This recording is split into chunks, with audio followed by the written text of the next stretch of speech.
Stop it. And if I should go, protect me. Afterward, I felt calm. Air-conditioned 14 seats, big tinted windows, semi-comfortable seats, and a faint gospel playlist playing from the driver's phone. I settled into the last row by the window, row 5. I always liked window seats. I liked watching the trees blur past. Just before the bus moved, I felt something strange, like a soft tap on my shoulder, except no one was there. A whisper in my spirit said, "Get down." I turned and looked around. Nothing was wrong. The woman beside me was munching biscuits and scrolling through Instagram. Up ahead, a couple of passengers were laughing. The driver was inspecting the tires. Everything looked normal, so I brushed it off. It was nerves. Anxiety was. Don't forget to read Psalm 91 before you travel. Say it out loud. I smiled to myself. That woman never missed a beat, even every morning to pray. Her faith was built like a mountain and moving. I pulled up my Bible app and read it slowly, whispering each verse like a protective spell. He who dwells in the secret place of the Most High shall abide under the shadow of the Almighty. I said the whole chapter 3 times. Then I leaned back, closed my eyes, and drifted off. That's when I had the dream. I was standing in a long, dark tunnel, cold, eerie, and endless. I tried to resist, to keep going forward, but the grip was too strong.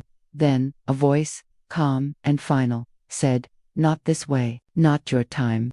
I jerked awake. My heart was beating so fast I could feel it in my throat. Sweat had collected in the hollow of my neck. I sat up straight. The woman beside me looked over, startled. "Are you okay?" she asked. I nodded quickly, brushing it off, but I knew something had shifted. Outside, the sky had turned gray, and the clouds were heavy. Our driver, who, up until then, had been calm, was now speeding, overtaking vehicles, like he was late for a flight. The tires screamed on every sharp turn. My seatbelt felt too loose. The woman beside me frowned. "Why is this man speeding like this?" No one responded. I wanted to tell the driver to slow down, but my voice got stuck in my throat. We were nearing Guagualada when the trailer appeared. I'll never forget the sight, its huge body stretching across the highway. The driver in our bus attempting to overtake it on a curve. He shook, a wall breaking, like something ripping the sky open. The world around me went dark. I don't remember flipping or falling. I don't remember the sounds people say you hear: screams, metal crunching, windows shattering. I just remember silence, thick, unnatural silence, and floating. It felt like my body was below me, and I was watching everything from above, suspended in space. Time slowed. I saw people mid-air. I saw the young corporal thrown against the window, the couple curled into each other, the older woman with her Bible slumped over, the baby, oh God, the baby. Then I saw light, 2 figures, tall, glowing, one with wings, the other holding something like a sword. They stood next to me, just me. They didn't speak, but their presence was louder than any voice I had ever heard. "She is marked," I heard in my spirit. "Not today." And just like that, I was back in my body. Eyes open, I was alive. I was inside a mangled, overturned bus, but my body was whole. No cuts, no bruises, not a single drop of blood. My seatbelt was still latched. My bag was on the floor beside me, untouched. I crawled out through the broken window, barefoot, shaking, coughing from the smoke. The smell of burnt rubber and blood filled my lungs. I looked around. Everyone else was gone. Bodies lay still, some thrown far from the vehicle, others trapped inside. There was no movement, no sound. A man in a passing kick saw me stumble out and screamed, "Jesus, one person survived. Somebody is alive." I fell to my knees. I didn't cry. I didn't scream. I just knelt there in the middle of the road, hands shaking, staring at the wreckage. There are no words for that kind of moment. Nothing prepares you for being the only one who walked away. People came, police, ambulance, news reporters. Some cried when they saw the bodies. Others started filming. They asked me questions I couldn't answer. "What happened? How did you survive? Did you see anything?" I couldn't speak. All I kept hearing in my head was that voice. "She is marked, not today." Hours passed. I was taken to the hospital for checks. They ran scans, blood tests, physical examinations. The doctor looked at me like I was a ghost. "There's nothing," he said. "Not even a scratch. It's like you weren't even in the accident." But I was. I saw everything, felt everything. And yet, somehow, I didn't break. At night, alone in the hospital room, I stared at the ceiling and whispered, "Why me?"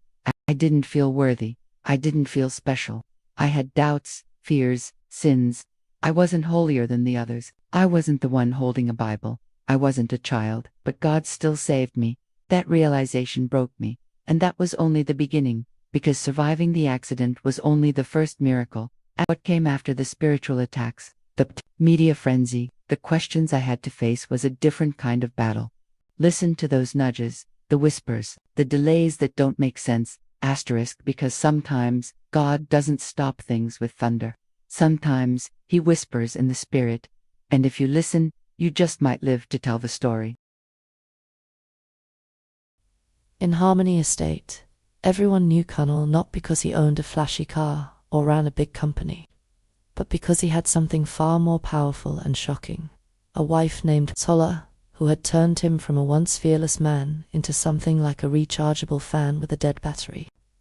Any time Tola pressed the button, Connell moved, and when she didn't, he stood still like traffic during Lagos Goslow.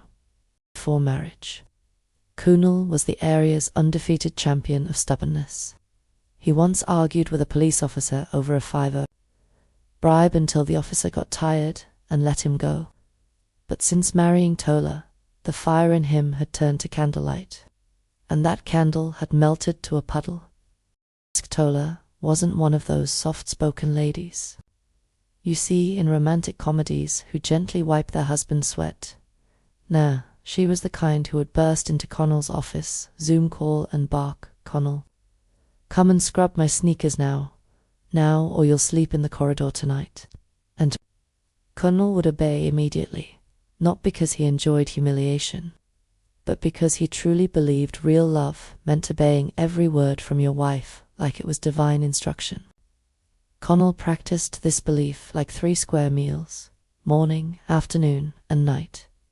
Even to wear boxers. He would ask, "My butter, should I wear the black one or the white one?" And if Tola said black, black it was. But if she raised an eyebrow and asked, "Are you all right?" Connell would apologize instantly and walk around boxer-less one afternoon. His neighbor, Mr. Idris, the mechanic, asked, "Connell, aren't you coming for the estate's Saturday football?" Connell smiled awkwardly and replied, "Let me confirm. With Madam first." But before he could take a step, Tola's voice thundered from their apartment like a church speaker during vigil. "Connell, if you follow Idris to go kick nonsense ball, don't bother coming back. Go and sleep at the mechanic's workshop."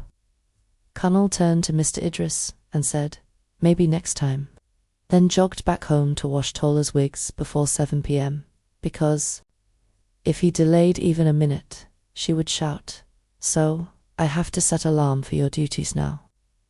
They lived in a massive compound of 4-story buildings in Harmony Estate Block D, and everyone there knew Connell's legend. The children called him Uncle Yesma, because all they ever heard from him was "Ma, Yesma, Yesma," like it was tattooed on his tongue. People said, "You can't shame the shameless," but Connell himself felt no shame. He saw himself as the model husband, often sitting outside the building to lecture anyone. A real man obeys his wife.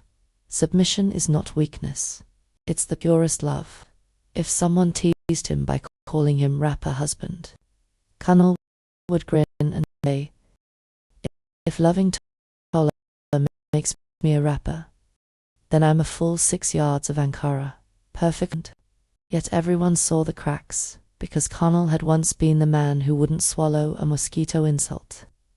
Now Tola called him a donkey market, just laugh at a donkey death, and carry her basket of tomatoes with joy. Sometimes Tola punished Connell by making him wear her wrapper for small mistakes, like forgetting to call her sweetheart during a call with her friends, or forgetting to rinse her socks. One day, as Connell returned home with 2 cartons of sachet water, Balin on the top floor yelled, "Ah, Rapper King." Connell just smiled up and shouted, "My wrapper fresher than your curtains." one Friday evening. The men of Harmony Estate gathered behind their compound. Their unofficial husbands had called the meeting, pacing like a lion, overalls still on, muttering, "Guys, we need to help Kunal. If not, our wives go at midnight." Baba Latif, the pepper seller, nodded gravely. Since Tola entered this compound, women Dande carry shoulder. Yesterday, my wife asked me to clean her eyelashes and said, "If Connell can do it, you too can." The men groaned in unison. They waited anxiously for Connell. Finally, they heard the shuffle of rubber slippers. Connell arrived, looking like a man who had just escaped house arrest. He greeted them softly, "Good evening, brothers," and sat down. Mr. Idris wasted no time. "Kunal, we love you, but we want you to remember you're a man, not Tola's handbag." Kunal looked lost, like someone asked to calculate advanced algebra on a moving danfo, he said, "But I'm okay. Tola even gave me permission to attend this meeting for 10 minutes only." And sighed deeply. Mr. Idris pulled out a dog-eared booklet titled "How to Grow Your Spine Without Fighting." He handed it to Kunal, who received it like a ticking bomb. "Start by saying no sometimes. Don't ask permission to drink water. Stop kneeling to apologize for not stirring her tea properly," they advised. Kunal scratched his head and asked, "But isn't love about sacrifice?" They chorused, "Sacrifice, yes. But slavery, no." Kunal nodded, and for a moment flickered in there. Then Faith picked it up and stammered, "Yes, baby, I'm on my way."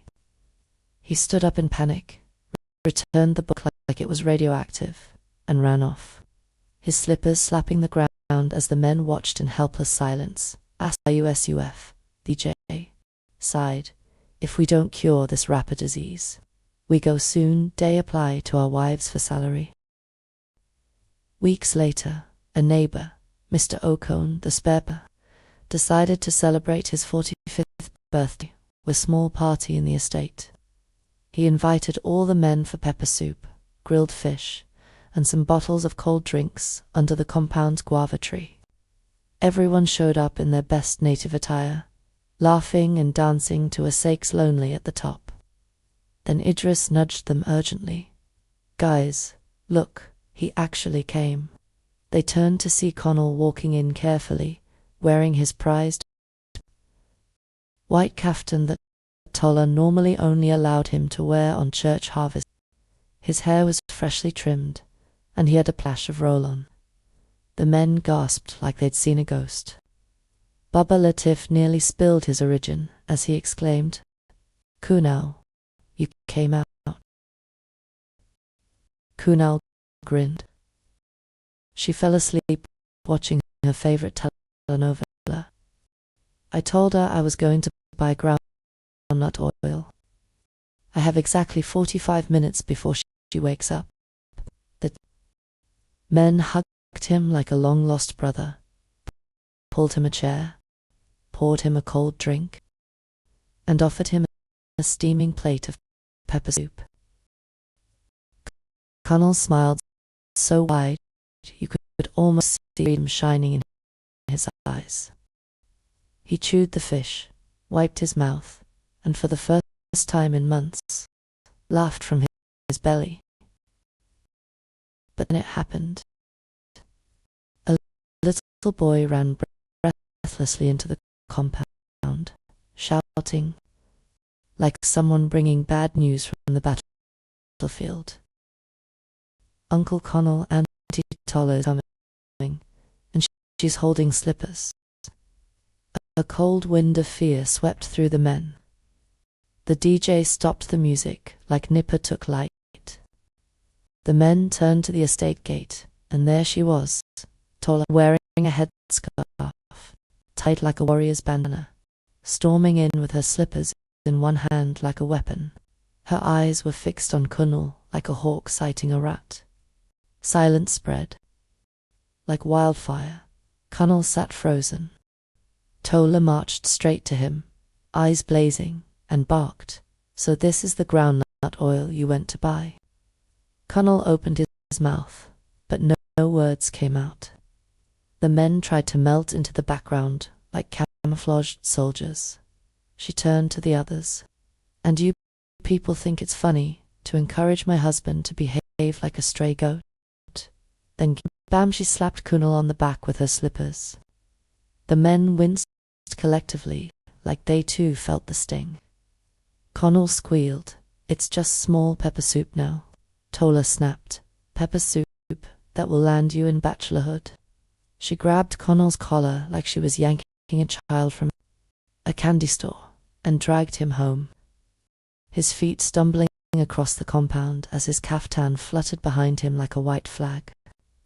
The men watched silently, their hopes crushed. DJ Yusuf finally muttered what everyone was thinking. "We just lost our only hope." That night, the story spread like wildfire through the estate WhatsApp group. Someone had taken a video of Tola dragging Connell by his caftan and uploaded it with the caption, "Connell, the rapper, caught red-handed with pepper soup." By morning, the clip had made it to Instagram, TikTok, and even a viral meme page on Facebook. Comments poured in. Is this love or modern-day slavery? He needs deliverance. But Connell's mother, Mama Connell, who lived in Ibadan, wasn't laughing when she saw the viral video on her neighbor's phone. She nearly dropped her bowl of amala, stood up straight, and declared, "Tony, my own son Connell, that I carried for 9 months, being flogged like Christmas goats." She packed her big handbag, wore her fiercest lace blouse, bus to Lagos, a bottle of olive oil like a police warning. She money estate, blazing like a soldier. The estate was about to greet her. Where is that my son like Bluetooth?" The compound, Mama Connell's door, wanted to break, and when to the forced smile past her, and "So young my son." Connell, Tola's gown in the living room, looked wide with fear and relief. "Mama, you think?" But Mama Connell, "Shut up, Connell. I'll wash bra and kneel down. Greet ordinary human." Faced Tola in his food, Omo or hypo. She brought out her olive oil, sprinkled it on the TV, chairs, even on Connell's feet. This oppression ends. That night, the apartment became a spiritual battle. Tola and Mama exchanged words. Leaves dropped from their windows like they were watching Big Brother Niger, and the sofa, hands on his head, looking like a man caught between two tornadoes, and left Connell's apartment. The house became a war zone, split into 2 camps. Team Tola, the wife who ruled like a military general, and Team Mama Connell, the mother determined to rescue her only son from what she called spiritual bondage. Meanwhile, Connell was like a football being passed between two angry teams. If Tola said, "Connell, go and warm the soup," Mama Connell would shout from the sitting room, "If you stand up from that chair, thunder will fire you." If Mama Connell told him, "Kunal, boil water for my tea," Tola would hiss, "He's not your houseboy." Even choosing where to sleep became a chess game. If Kunal stayed in the bedroom, his mother betrayal. If he stayed in the parlor, Tola would threaten to change the locks. Neighbors didn't need Netflix anymore. Every evening, they get quietly on their balconies, like it was a live reality show. Even the compound gateman said, "I done cancelled my DSTV subscription. This one sweet pass." Connell's stress began to show. His eyes had dark circles, became loose from skipping meals, and his voice turned soft.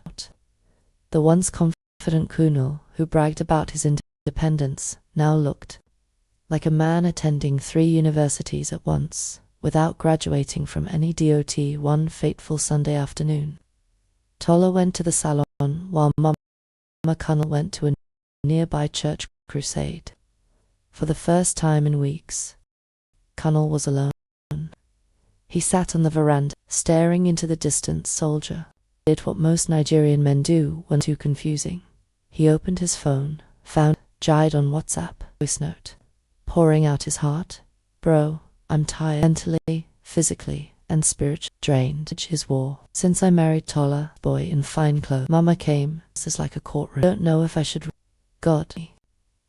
His eyes wide. He realized, not to the entire Harmony group, which included the landlord to sister piece, dates professional. Within minutes, the hornet's nest. Messages, a soaking, rapper Dan Tier, God Abig. This type of marriage began singing. Connell. Like, while turned from the school, pointing, she checked her phone to Connell's voice, and her face darkened. Meanwhile, Mama Connell, back from church, saw the commotion, snatched someone's phone to hear the viral voice note, and glared at Connell.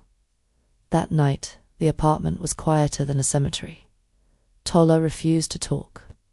Mama Connell sat in the parlor, muttering, I warned you about Lagos girls. Connell sat outside barefoot, staring at the moon, whispering to himself, is this marriage or national service? For 2 days, Tola didn't shout or assign him chores. She moved like a ticking bomb, eyes cold and calculating. Mama Kunal packed her bag and returned to Abadan, telling Kunal, you better fight for your life. This one. The third morning, Tola struck. She entered the bedroom where Kunal was folding his clothes, smiling sweetly. Kunal, dress up. We are going to see Pastor Bright for marriage counseling. Kunal looked up suspiciously. Counseling? She nodded, yes.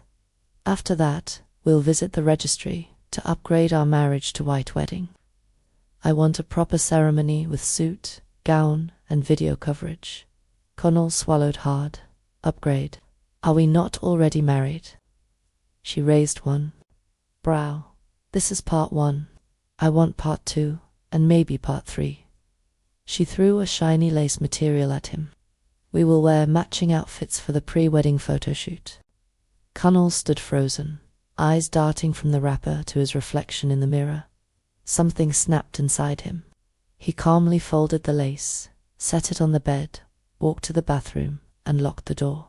He sat fully clothed on the toilet, staring at himself. Kunal, is this how you will die? You used to be a man. He texted Jide. She wants a wife from the traditional one. Jide replied, no, take back your life before we buy you a new wrapper with belt. That afternoon, Kunal didn't follow Tola to the tailor. Instead, he switched off his phone, walked to a barbershop, cut his hair completely low, then entered Mama Beseret's buka, ordered a mala with 5 pieces of goat meat, and chewed it slowly, like someone reclaiming destiny. When he returned home, Tola was waiting in the sitting room with crossed arms, her eyes like to burning coals.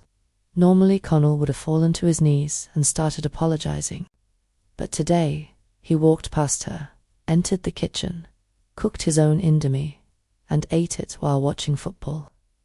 Tola's jaw nearly fell off. That night, Connell slept on the bed. Tola stayed awake, tossing and turning, waiting for him to whisper, "Sweetheart, should I off the light?" But Kunal didn't say a word. He snored loudly, like someone sleeping off years of oppression. The next morning, Connell woke up early, dressed in his native shirt and jeans, and stepped out confidently. Tola demanded, "Where are you going?" Connell looked her straight in the eye and said softly but firmly, "To start living." He closed the door gently behind him, leaving Tola standing there stunned. From that day, the estate men saluted Connell whenever they saw him. They nicknamed him Connell the Reborn. That evening, Connell cooked his own food again, watched football, and changed the TV channel without asking permission. Tola, defeated, quietly folded the Ankara wrapper she once used as his leash, and from that night, Harmony Estate gained a new legend, Carnal, the man who took back his freedom. I fell in love with a dead woman. They warned me about love at first sight, but nobody told me it could happen with a ghost. I still remember the first time I saw her. It was a sunny Saturday morning at Mile 12 Market. I wasn't even supposed to be there. My mum had begged me to help her buy ripe plantains before heading to the mechanic. I was already fuming, pushing through the crowd, when I saw her. She stood by a wooden table, surrounded by bunches of plantain. Brown skin, soft eyes, and the kind of smile that could calm a riot. Her name tag read, Flora. She handed plantain to a customer with such grace, you'd think she was raised in a palace, not a chaotic Lagos market. And that was it. I came back the next day, and the next, pretending to forget things: onions, pepper, even toothbrush. Anything to see her again. But Flora wasn't easy. He turned me down 5 times, politely, calmly, almost she'd seen it all before. "You're not ready," she said. "Your heart is still noisy." What did that even mean? Care. I persisted, bought her snacks, helped her sell, shielded her from market touts. Slowly, something shifted. One day she asked, "Why do you keep coming back?" And I told her the truth. "Because you make this place feel like peace." That was the day she agreed to go on a walk with me. We didn't call it a date, but it felt like one. She told me she lived with Alapere, loved folk music, and was scared of thunder. She never had a phone, said it was a distraction. I found it odd, but charming, like everything about her. Days turned into weeks, weeks into months. We weren't perfect, but we were something. But that's when the dream started. It began as whispers. Whispers in my room at night. Soft, chilling voices calling my name. My lights would flicker. My fan would turn off on its own. I'd wake up drenched in sweat with mud on my feet, even left my bed. One night, I dreamed of Flora standing by the lagoon, barefoot, her eyes hollow. "Why did you come for me?" she asked. I woke up screaming. I tried to ignore it. I thought maybe I was just falling too hard. But then things got. My neighbor, Mama Titi, an old woman who rarely speaks, pulled me aside one morning. "That girl you walk with," she said slowly. "Where did you meet her?" "In the market," I replied. Her face went pale. "Which market?" "Mile 12. She just shook her head and whispered, "Ah, she's back again." That same day I returned to the market. Flora's plantain table was there, full, fresh, untouched. But Flora wasn't. I asked around. No one had seen her. Some traders even swore they never saw anyone. One man said, "Bros, nobody they sell for there since that girl died last year." I froze. What girl? Strangely. One girl like that, quiet, always. Dem say she fall for night during rain. Her body no even complete when dem find am. My stomach dropped. I whispered. Possible. Drawing I had done of Flora. My art pad always.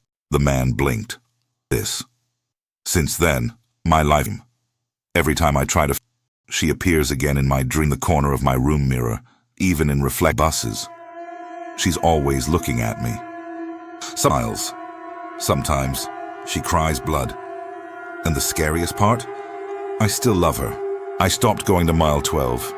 I deleted the sketches, burned the gifts, threw out the leftover plantains in my kitchen. But the dreams didn't stop.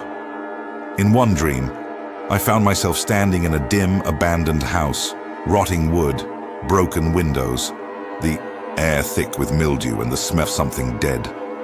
A single candle burned on the floor, and next to it, her scarf. The yellow one she always wore in the market. That same scarf showed up in my laundry basket the next morning. I live alone. I tried to pray. I tried to fast.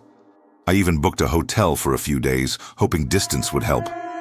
But the second night in that hotel, the receptionist called my room and said, "Sir, your wife says she forgot her earrings. Can she come up now?" "I don't have a wife," I replied. There was silence on the line. "She's already by the door." I froze. I didn't open it. I sat on the floor and prayed till morning. When I got home, my neighbor, Mama Titi, was waiting outside.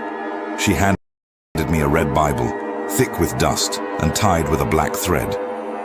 "She won't leave you," she said, "because you touched her heart when it was already buried." I begged her to explain. She sighed and led me into her home, small, quiet, smelling of palm oil and old incense. She pulled out of paper cuttings. One headline read, "Market girl drowns in storm body recovered days later." Another, "For mysterious deaths in Alapere Canal." The photo was blurry, water damaged, but the smile was unmistakable. Flora. Flora didn't just die, Mama Titi said. She was never meant to stay dead. She's Aidenkem, one of those who can return if their soul still holds unfinished love. I thought she was crazy until she showed me the last cutting and obituary page. Date of death, 9. Date of burial, 3 months ago. Place, Alapere. The same month Flora started talking to me. "Did you ever meet her aunt?" Mama Titi asked. "No," I replied. "She always said her aunt was sick, that I shouldn't visit." "She doesn't have an aunt," Mama Titi said softly. "That house in Alapere? It's been abandoned for over a year." I didn't believe her. But that night, I went to Alapere. I had to see for myself. It was around 7:43 p.m. The wind carried a cold, salty smell, like the sea was watching. The house was exactly how I'd seen it in the dream. Wooden, worn down with faded blue paint peeling off the walls. But what truly chilled me was this: her yellow scarf, hanging on the gate, tied in a knot, like it was waiting for me. I pushed the gate open. It screamed like a warning. Inside, the air was heavier than anything I'd ever breathed. There were no signs of life, no dishes, no curtains, no furniture, just a single stool in the middle of the sitting room, and a picture frame leaning against the wall. I picked it up. It was me and Flora, at the market, but we had never taken a picture.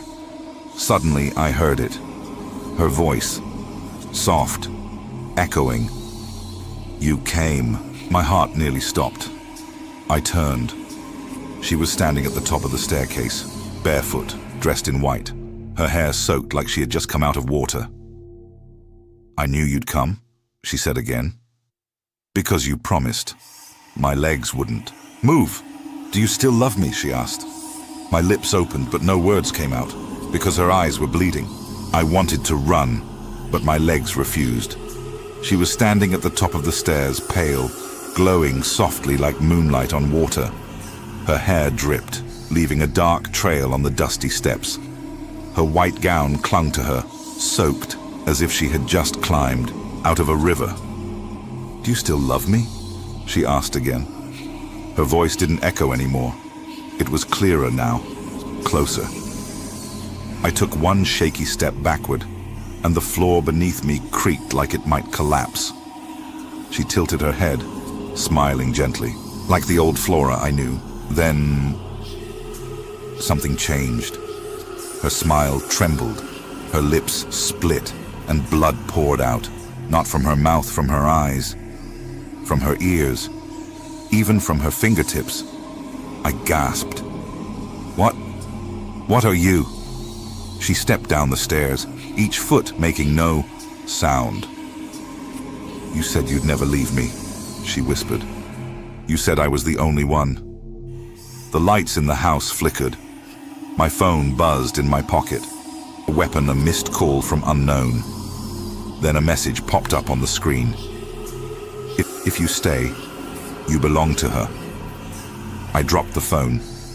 Flora was now standing just a few feet from me. Her skin looked cracked like old porcelain with water dripping from the seams. Her eyes weren't eyes anymore. They were two dark pits, swirling with tiny screams I could almost hear. "I loved you," she said. "I still do. That's why I came back." I was shaking, sweating, crying all at once. "You're not real," I muttered. "You're not supposed to be here." She leaned forward, whispering, "I'm not the only one who came back." 2 nights ago, while I slept, my window slowly opened on its own. A pale figure, eyes missing, face smiling, entered and stood over my bed. She wasn't alone. There were others, shadows, shapes, spirits with human faces, some with no face at all, watching me, waiting. Back to present. "I never wanted to hurt you," Flora said, "but they won't let me go unless I bring someone with me." My blood ran cold. I realized something then. It was never about love. It was a trade. She didn't just come back to see me. She came back to replace herself. That's when I saw the red thread tied to her wrist, leading all the way into the floor. "What is that?" I asked. She looked down, smiled sadly. "It's the promise, the blood oath." Suddenly the walls began to shake. Voices, dozens, hundreds, crying, screaming, chanting in a language I couldn't understand. Flora stepped forward, her feet no longer touching the floor. "You said your heart was mine," she said. "And now it is." The candle in the corner of the room goes out by itself. Darkness swallows everything. A single whisper cuts through the silence. "Stay." I don't remember how I got out of that house. 1 minute, the room was dark, filled with voices. The next, I woke up on the ground beside the canal, soaked to the bone, with mud on my shirt and a dead rat floating inches from my face. My phone was gone. My wallet too, but tied around my wrist was the same red thread. I yanked it off and threw it into the canal. That night, I didn't go home. I went to a church I barely knew, a rundown building beside a mechanic shop. The pastor didn't ask questions. He just looked at me and said, "You've crossed paths with the ones that whisper from under the river." He asked me to describe her. When I said her name, Flora, the old man dropped the Bible in his hand. "You said Flora?" "Yes." "From mile 12? "Yes." He rubbed his face slowly. "I buried her with my own hands 9 months ago. Her aunt begged me to bless the body, even though the corpse wasn't whole." I blinked. "But she's not buried. She's with me." "No," he said firmly. "She's not." The day of Flora's burial, her coffin was closed, her body waterlogged, missing fingers. During the final rites, thunder struck, and the coffin cracked open for a second. People swore they saw her blink. The coffin was resealed. Quickly. The pastor led me into a small room. There were photos on the wall, old ones of smiling women with plantain baskets on their head, eerily like Flora. "This spirit has worn many names," he said, "but the market is where she feeds." I stepped back. "Feeds? She doesn't eat flesh. She eats hope, love, promise. Men like you are her favorite." The room started to spin. He handed me a white chalk and a bottle of thick oil. "When she returns, don't run. Mark your door. Keep your back to the mirror. And whatever you do, don't answer her if she knocks." At my apartment, 307. The night was silent. Too silent. I had placed chalk lines around every entrance. My Bible was open to Psalm 91. My hands trembled as I poured the oil in a circle around my bed. Then came the first knock. Knock, knock, knock. Soft, delicate, like hers. I froze. eyes wide open. I didn't move. Then a whisper came from the keyhole. "You forgot my plantains." I almost screamed. Another knock. Louder. Then another.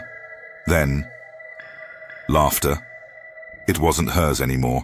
It was deep, broken, wet. Then the door unlocked itself. The door had unlocked itself. I didn't touch it. I didn't move. I just stared.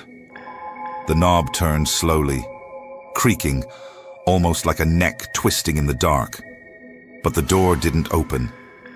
Instead, I heard footsteps. Not outside. Behind me. I turned, slowly, and what I saw next shattered everything I thought was real. It was my mirror. But the reflection was wrong. In the mirror, the room was still. But I wasn't in it. Flora was. She stood exactly where I stood in my shirt, in my space, but she was smiling, calm. Her eyes were whole again. Her dress wasn't wet. She lifted her hand. So did I, but I wasn't controlling it. The mirror was. And then she spoke, not with her mouth, but from inside the glass. This was never about love, baby. It was about returning home. And now, you're the door. The lights flickered. Then suddenly, everything flipped. I wasn't in my room anymore. I was inside the mirror. The air was thick like smoke, but tasteless. The colors were faded. My voice echoed before I could even speak. And outside the window, the world was frozen, like time had stopped. I tried to shout, but no sound came out. Then I saw them. Others, men, women, some familiar, some strangers. All of them staring into mirrors from the other side. All of them screaming silently, trapped. Flora stood in front of me now. Her hair floated like she was underwater. Her arms opened. "You made a promise," she said. I remembered. It was the 3rd week we were dating. She had asked, "Would you die for me?" I had laughed and said, "Of course." Now she was collecting. Back in the real world, my body stood still, eyes blank. Flora's spirit wore me like a jacket, smiling with my face, blinking with my eyes. She stepped over the chalk line like it didn't exist, picked up my Bible, closed it, then whispered to the air, "Your heart is mine now." In the mirror dimension, I look out from behind the glass, banging, shouting, unseen. On the other side, I, no longer me, is preparing plantains on the kitchen counter, humming the same tune Flora used to hum in the market. But the face in the mirror, it's cracking, and behind me, other trapped souls begin to gather. One of them turns and whispers, "Don't worry, we all loved her too." The mirror was bleeding. A narrow crack of light opened before me, a final chance to escape the mirror world. But the voices around me were screaming louder now. The trapped souls clawed at the walls. And behind me, Flora stood quietly, watching. Not angry, not violent, just heartbroken. "Leave if you must," she whispered. "But remember, love makes a promise. And promises demand blood." I looked back one last time. I saw her for who she really was. A girl who had died too soon. A soul twisted by loneliness. A spirit who didn't want revenge, she wanted to be remembered. But I couldn't stay, because if I did, my mother would take my place, and she had nothing to do with any of this. I ran. I ran toward the mirror with everything inside me.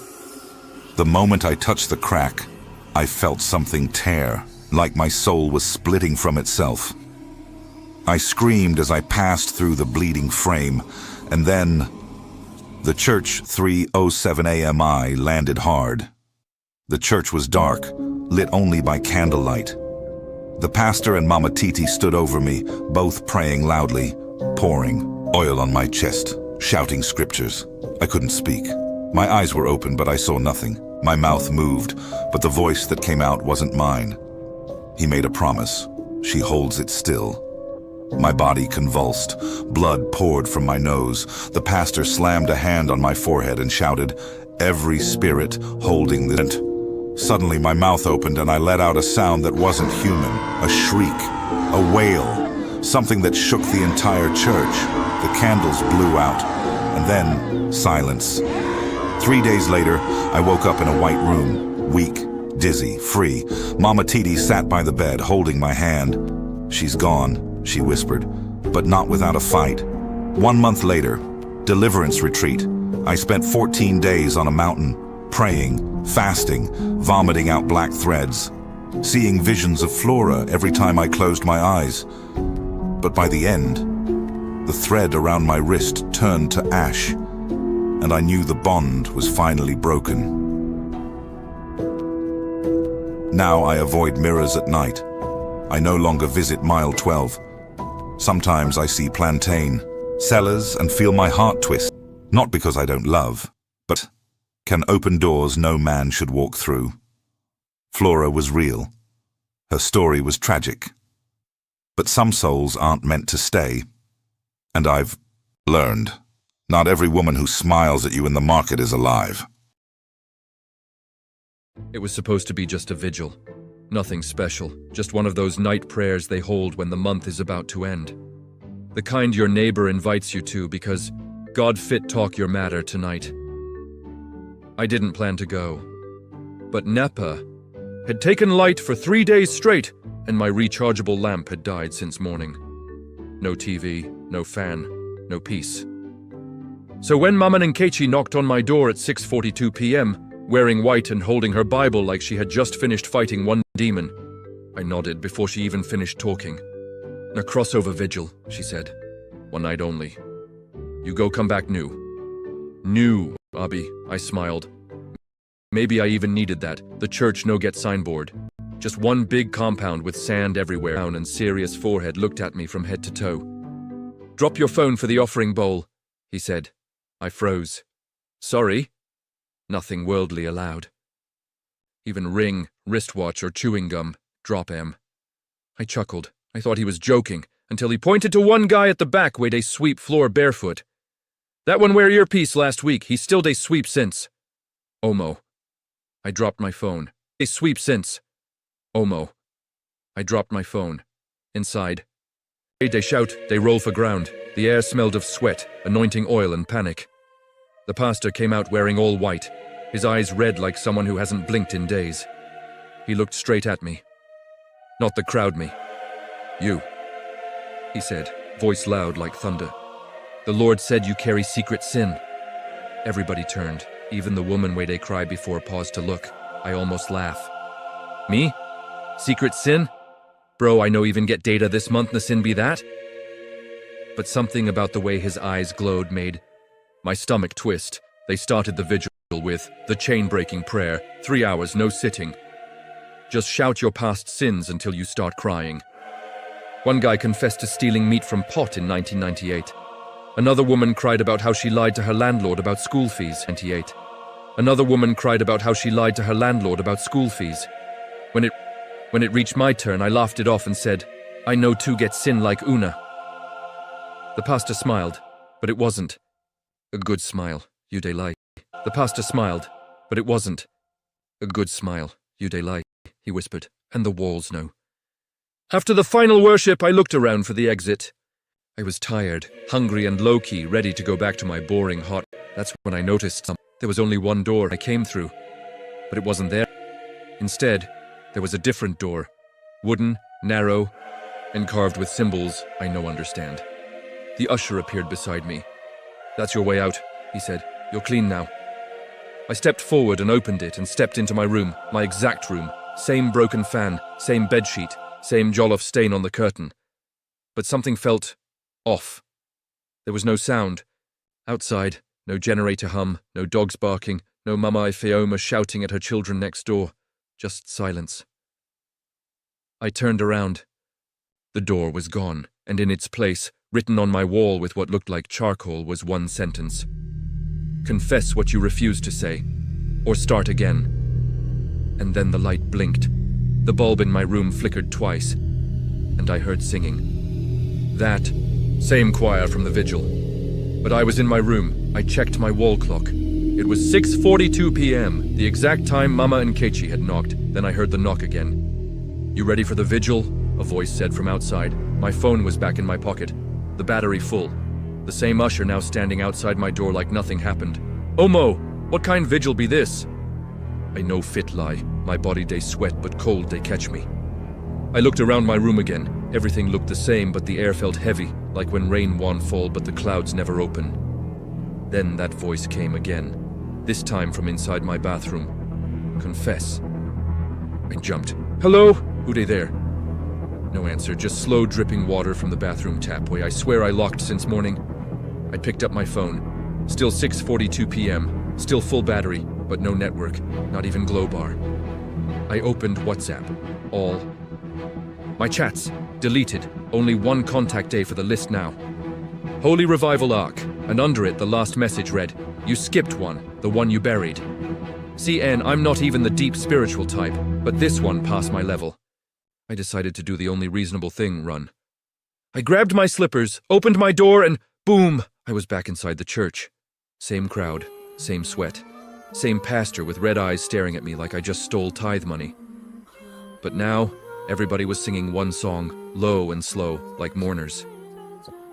"Talk what?" I screamed. The pastor pointed again. "There is something you did, and until you confess it, you go de loop." My knees got weak. I fell to the floor. "But I no even remember," I shouted. The usher closed and whispered, "Then think well, brother. Sin no day forget face." They dragged me to the front. One spotlight hit me like theater. Everybody else faded into shadows. I could only see the pastor, the mic, and one empty chair in the middle of the altar. They told me to sit. Then the other started. First was Amaka. She sat beside me, looking just like the last day I saw her. Tears in her eyes. "You never told anyone what you did," she said. I gasped. "Amaka, but you moved abroad. You're not even..."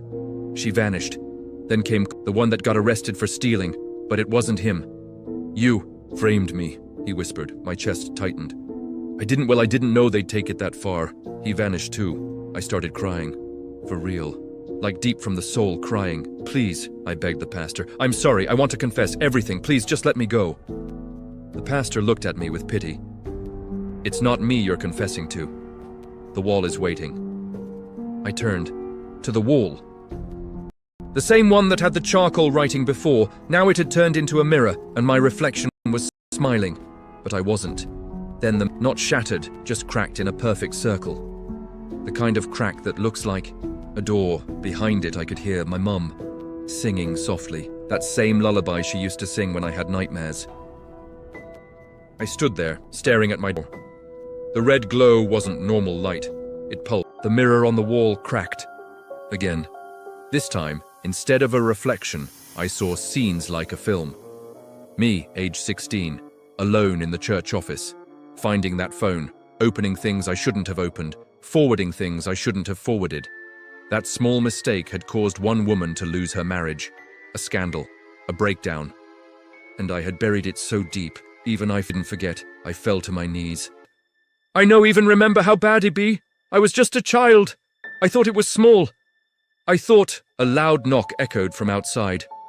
Again, then a voice. "Are you ready now?" I rushed to the window. This time it wasn't Mama and Kechi, it was my father. But he died 2 years ago. He was wearing the same white clothes from his burial photo. He didn't smile, he just stared. "You must complete the loop," he said, "or the door never closes." Then the wall peeled open. "Or the door never closes." Then the wall peeled open. Yes, peeled. Like paper. Behind. It was that same church again, same curtain, same floor. But this time, empty, no members, no pastor. Just rows of old wooden chairs and one big black Bible in the center, open on the pulpit. The wind blew through, but no windows moved. I stepped forward. I had no phone, no slippers, no idea if I was awake or dreaming. But I knew one thing. I had to finish this vigil, even if it killed me. As I touched the Bible, it closed itself, and behind me the door slammed shut. One candle lit up on its own, and a voice whispered, soft but close, "Welcome back. Confession begins now." The candle flickered, then another lit up, and another, until the whole church was glowing with orange flames, but the kind that don't burn.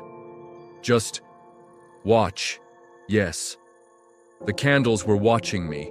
Their flames tilted any time I moved, like eyes following my every step. Then the Bible opened itself again. Pages fluttered like it was being blown by a breeze that only it could feel. It stopped on one page. Blank. No chapter. No verse. Just my full name written in red ink. Ifeanyi C. Oathbreaker. My chest tightened. Oathbreaker? Me? When? And that's when I heard my voice. But from the altar. I turned. There I was again, but this time in full white. Face blank. Eyes glowing. I spoke, but not with my mouth. The altar version of me raised his hand, and a loud voice echoed through the church. "You vowed," under breath, with tears, "and still you broke it." Suddenly I remembered age 17, after my mother was sick. I'd prayed and cried and shouted into the night, "God, if you heal her, I swear I go serve you forever. No lies, no games, just you." And he did, but I didn't. The moment she got better, I ghosted, started club, ran small Yahoo format, told myself, "You dey carry too many broken promises," the altar version of me said. "That's why the door no go open." Then the walls started moving, not falling, not shaking, just shifting. The benches arranged themselves into a circle around me. In the air, faces began to appear. Some I knew, some I didn't. All of them looked disappointed. All of them whispered, "Say the truth. Own it. Finish what you started." Then the Bible turned into a bowl of water. The voice returned, "Drinks or repeat the loop again." I reached for the bowl. My hands were shaking like NEPA voltage. The water inside wasn't clear. It showed flashes, visions, memories I buried. That girl I lied to just to sleep with her. The fake CV I used to collect someone's internship. The money I found and never returned. The cousin I mocked behind his back but smiled to his face. "Breathe. Sorry," I whispered. Candles blew out. Everything went black. Then I opened my eyes. My phone on my table. Buzzing, 6:43 p.m. 1 minute, a text message. From an unknown number. "Well done. Confession received, but one sin remains. The one you committed in your dreams." My phone powered off, and the door creaked open on its own. Outside was not my compound anymore. It was the church again, but this time, it was upside down. I stood at the door of my room. Yes, upside down, on my bed. Peacefully. Then, the scene started playing like a movie. Me, tossing and turning. Then I sat up, eyes wide open but still asleep. I stood, walked to my drawer, pulled something out, a piece of paper. Then I opened my wardrobe and... Omo. I froze. There was a journal. One I didn't recognize, hidden between my old school clothes. Watched sleeping me open it and flip to the last page. "Operation Burn Everything Plan if caught." It was in my handwriting, but I didn't remember writing that. Then I saw the worst part, a name list. People I hated, people I envied, even my own cousin, and next to each name was a word, erased. My heart pounded. No, I never planned this, I never... But the dream version of me kept going. He folded the paper, lit a match, burnt it, then climbed back into bed, smiling. Back in the upside-down church, thunder cracked. Lightning flashed across the walls. The voice returned. "You think because you didn't remember, you didn't act. You think sins of the mind don't leave fingerprints? You entered with secrets, you'll leave with scars, or not at all." Suddenly the candles turned black. Not off just black flames. And every flame whispered something I had thought before but never said aloud. I wish he failed. She doesn't deserve that promotion. I'm better than all of them. God, no, go judge me, I'm trying now. Just this one time, na survival. The flames grew louder, echoing those words like chant. My ears rang, I covered my face, and then silence. When I opened my eyes, the church was gone. I was sitting in a chair, a real one this time. Opposite me, on another chair, was a small boy, about 10, barefoot, dusty face. But his eyes were too old for his body. He handed me a mirror. "This is who you are when no one is watching." I looked and screamed, because the person in the mirror wasn't me, it was the pastor from the vigil. Red eyes, white robe, tired face. But this time, the reflection spoke. "You've been judging others while running from your own judgment." The boy stood up and pointed to a door behind him. My last chance. I could feel it in my bones. "If you go through that one, you can wake up," he said. "But whatever you leave behind stays behind, forever." I looked at the door, then back, in the mirror, and the pastor in the reflection winked.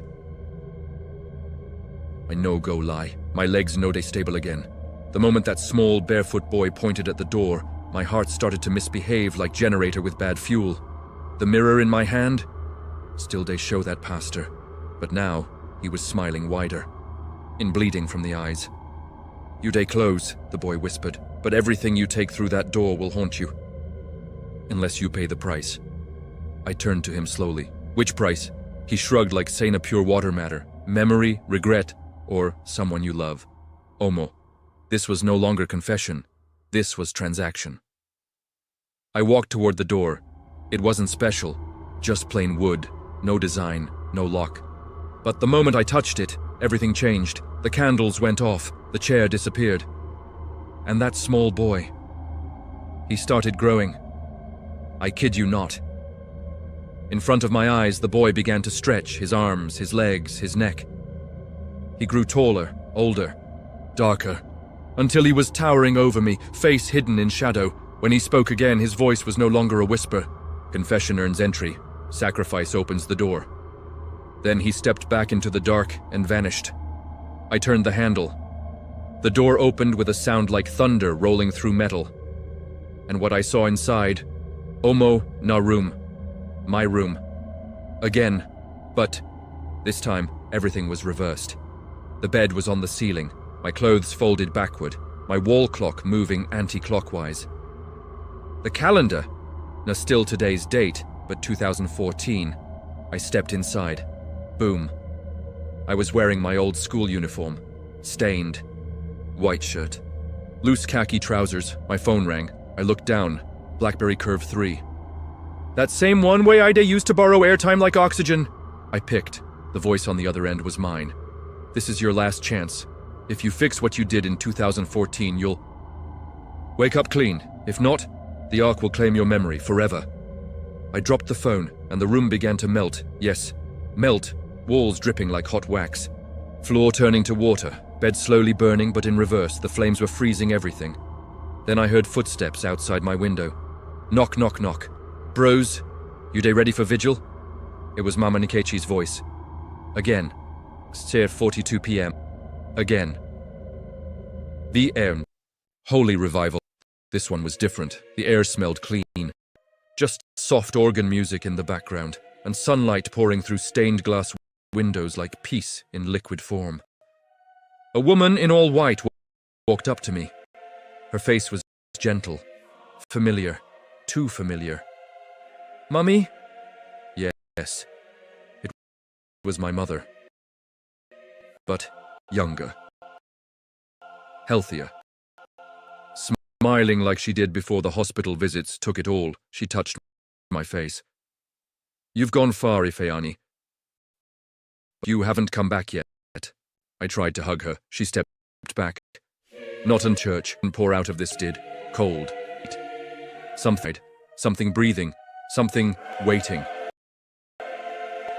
My mother pointed. "Go!" I swallowed hard. "Who's inside?" She looked inward. "You." I stepped into the dark, and the door behind me. No light, no sound, just presence. Then a match struck, one small light, revealing one bench, and it was me. This was emotions, no regret, like somebody we no get anything to lose again. He smiled. Finally, he said, "You're here."